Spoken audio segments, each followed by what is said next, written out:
Hello, Facebook and Twitter and YouTube and Instagram. This is CJ Lindberg, the online marketing aficionado.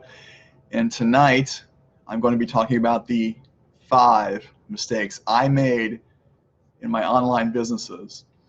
I'm going to mostly focus on the time period from when I first got started, about the first 9 months. So that's going to be around August of 2017 to probably May of 2018, which is when I got involved in my first business, which I will call 8FDL.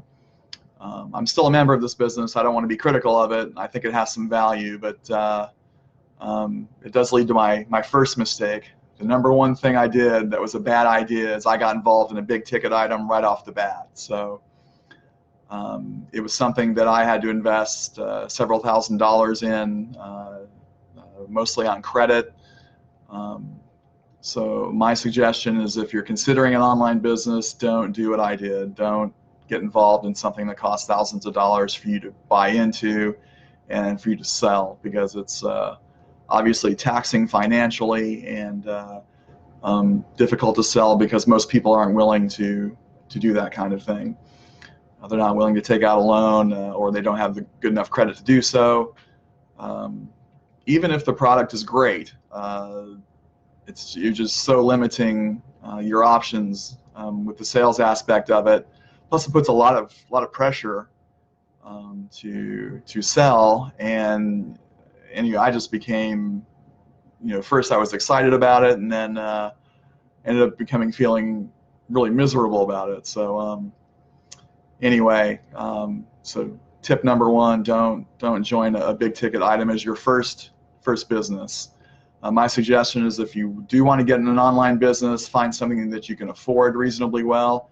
If you have to take out a small loan or pick up a part-time job, there's nothing wrong with doing that. You're going to have some expenses, so that's something you're going to want to do and think about carefully before you get involved in any online business.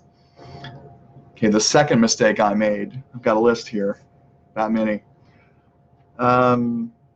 Doing insufficient research about whatever program you get involved with. The 8FDL program, I did do some Google searches and watched a few YouTube videos about that program and some others. Most were positive. Again, I do think it's a good company, but due to its expense, it was just too difficult to sell.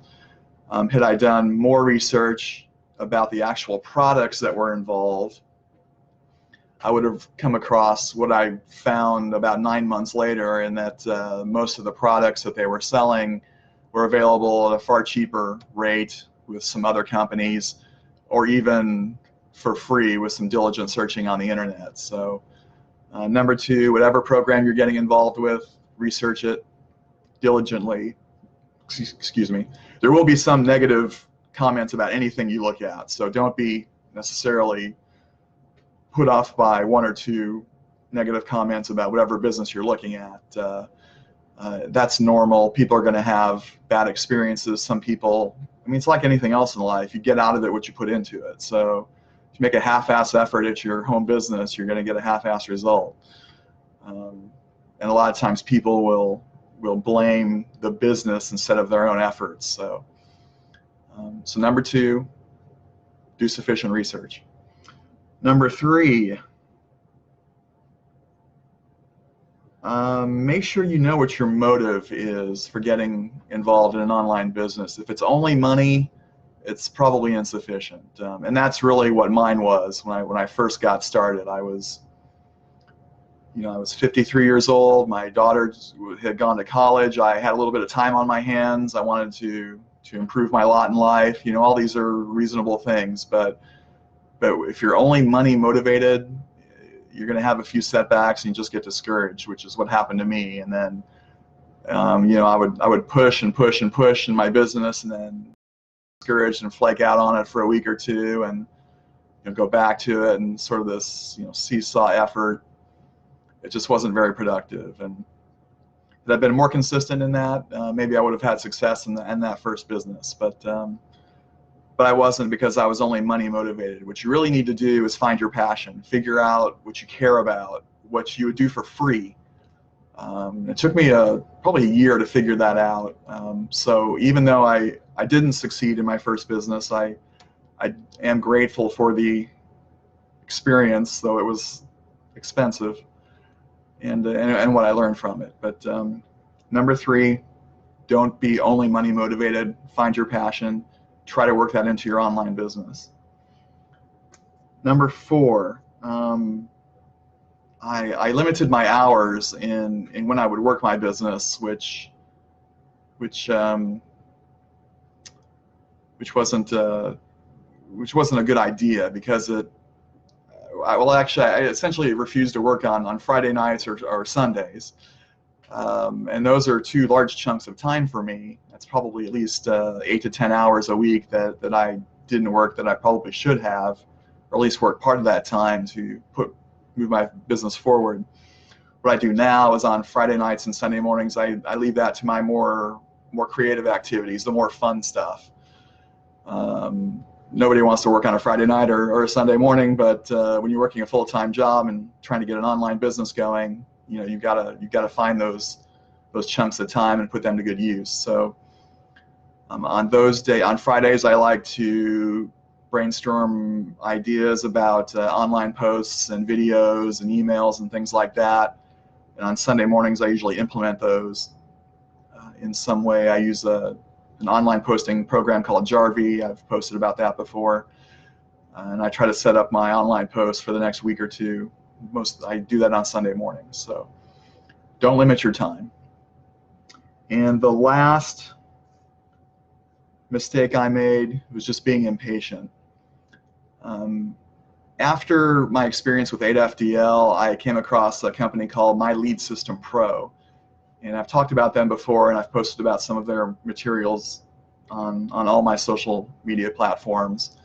My Lead System Pro focuses on attraction marketing, and the idea is you offer value to people, and then in that exchange of ideas and getting to know each other and building a relationship or a friendship online, maybe at some point you can offer something for which they want to buy or join or something like that. But the idea is you give more than you take. So that's the approach I started with around Labor Day last year when I joined MLSP. But I got impatient. It wasn't moving along fast enough, and I started to want to pitch more, because I was into some programs I thought that were really good. And it's like, if people just heard what these are, they'll respond. But anyway, that went nowhere. So I'm back more to the attraction marketing approach. I set up a website that has a lot of free stuff on it, both through online marketing, how to do that and improve on it.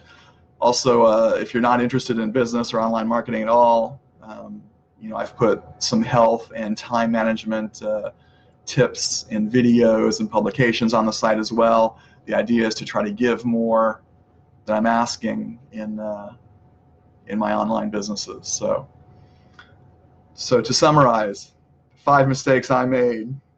Number 1, a big ticket item. I got involved in a big ticket item. Number 2, I did insufficient research. Number 3, money was my primary motivation. Number 4, I limited my hours in which I worked my business. And number 5, I was impatient and drifted away from the attraction marketing approach that in the big picture is probably the best way to go. It just takes longer. So well, that's all I have. I appreciate you watching this, and I will put a link to my website in the comments below. That's all I have tonight. Talk to you next time. Bye-bye.